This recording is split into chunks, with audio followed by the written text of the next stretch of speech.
Bismillahirrahmanirrahim. Assalamualaikum warahmatullahi wabarakatuh. Turunnya ayat suci atau turunnya surat 96 yaitu surat Iqra ya, yang terkenal dengan surat Iqra. Ayat 1 sampai dengan 5 yang bunyinya adalah bacalah dengan nama Tuhanmu yang menjadikan manusia dari segumpal darah. Bacalah, dan Tuhanmu adalah yang paling murah hati, yang mengajarkan menulis kepada manusia dengan pena, yang mengajar manusia apa yang ia tidak tahu. Demikian bunyi surat Iqra ayatnya 90, ayatnya 1 sampai dengan 5. Turunnya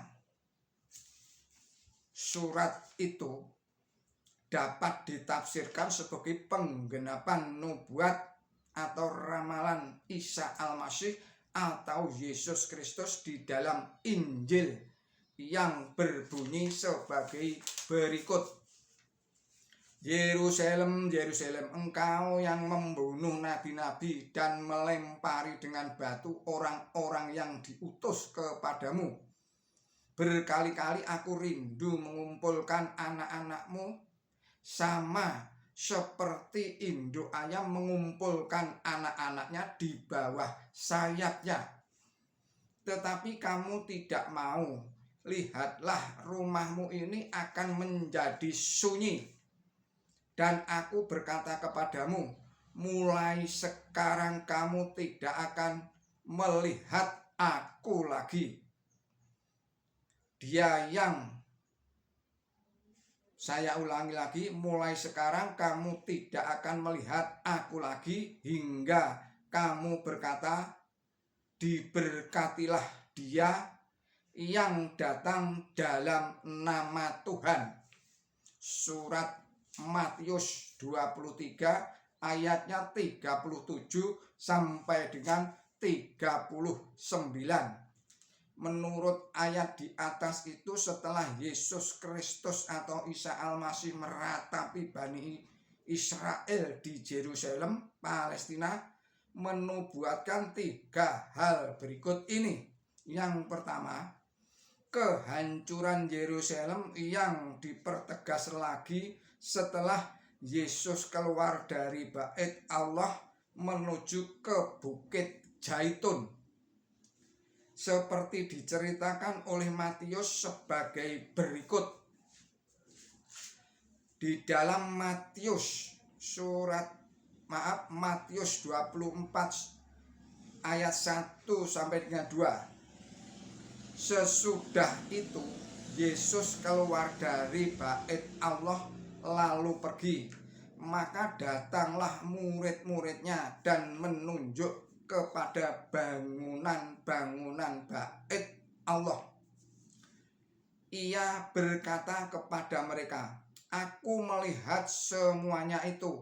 Aku berkata kepadamu, sesungguhnya tidak satu bata pun di sini akan dibiarkan terletak di atas batu yang lain.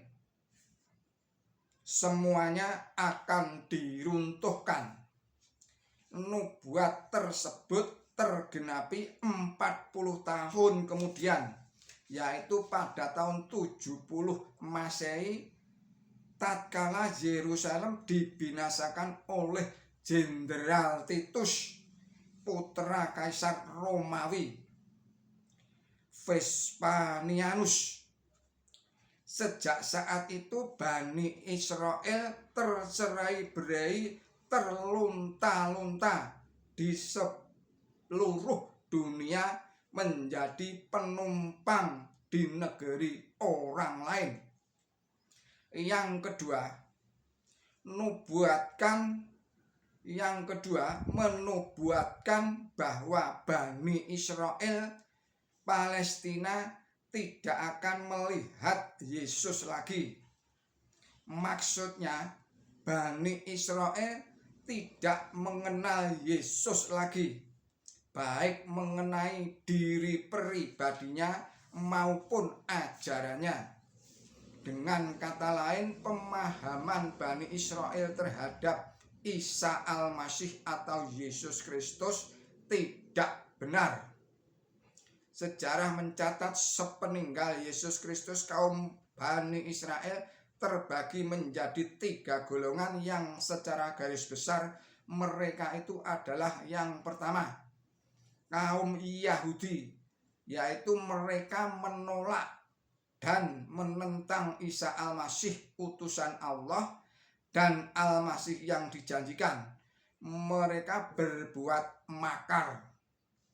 Kemudian Al-Masih mereka tangkap dan diajukan ke pengadilan Pontius Pilatus. Akhirnya mereka dipakukan di atas tiang salib. Tetapi tatkala diturunkan dari tiang salib lalu dikuburkan setelah dikafani, sebenarnya beliau belum wafat. Nafas masih dikandung badan, hanya seperti telah wafat. Allah menjelaskan sebagai berikut di dalam surat An-Nisa ayat 157, yaitu surat keempat. Ayatnya 157, Bismillahirrahmanirrahim. Mereka tidak membunuh dia dan tidak menyalibkannya, melainkan hanya diserupakan bagi mereka. Tetapi hal itu diyakini oleh kaum Yahudi bahwa Isa Al-Masih atau Yesus Kristus telah wafat. Golongan yang kedua adalah golongan Kristen atau Nasrani. Pada dasarnya mereka itu pengikut Paulus. Lihat di dalam Kisah Rasul-Rasul 11 ayat 25 sampai 26. Kemudian surat 24, Kisah Rasul-Rasul 24 ayat 1 sampai dengan 5. Yang mengaku sebagai rasulnya Yesus. Jadi mereka itu pengikut Yesus yang menyimpang dari jalan yang benar. Mereka menerima dan meyakini Yesus Kristus itu sebagai anak Allah yang sebenarnya, bahkan sebagai Tuhan yang sebenarnya, yang telah rela menjadi manusia lewat rahim Maria. Terdapat di dalam Yohanes 1 ayat 1 sampai dengan 14. Silakan dicek. Yang akhirnya mengalami kematian terkutuk di salib untuk menebus dosa umat manusia yang diwariskan oleh Adam. Terdapat di dalam Roma 5 ayat 8 sampai 12. Yang ketiga adalah kaum Hawariyin.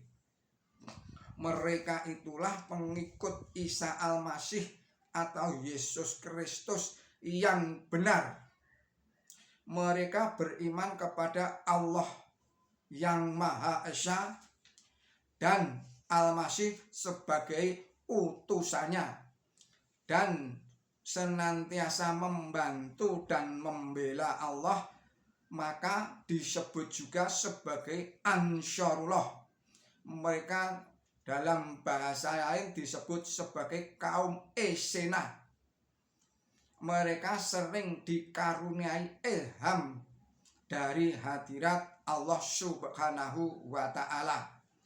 Golongan ketiga ini akhirnya tenggelam di dalam sejarah, tetapi golongan pertama dan kedua tetap eksis sampai sekarang. Kedua golongan itu pada dasarnya tidak mengenal Yesus Kristus dengan benar, yang oleh Yesus Kristus dikatakan, mulai sekarang kamu tidak melihat aku lagi. Yang dituju oleh ayat ini terutama umat Kristen yang mengaku sebagai pengikut Yesus Kristus. Sekali lagi, mereka sebenarnya tidak mengenal dengan benar tentang Yesus Kristus dan ajarannya. Maka mereka dinyatakan sebagai orang yang tersesat dan terkena laknat Allah. Demikian pengkajian dari Kiai Haji Simon Aliasir Armahum. Billahi taufik wal hidayah. Wassalamualaikum warahmatullahi wabarakatuh.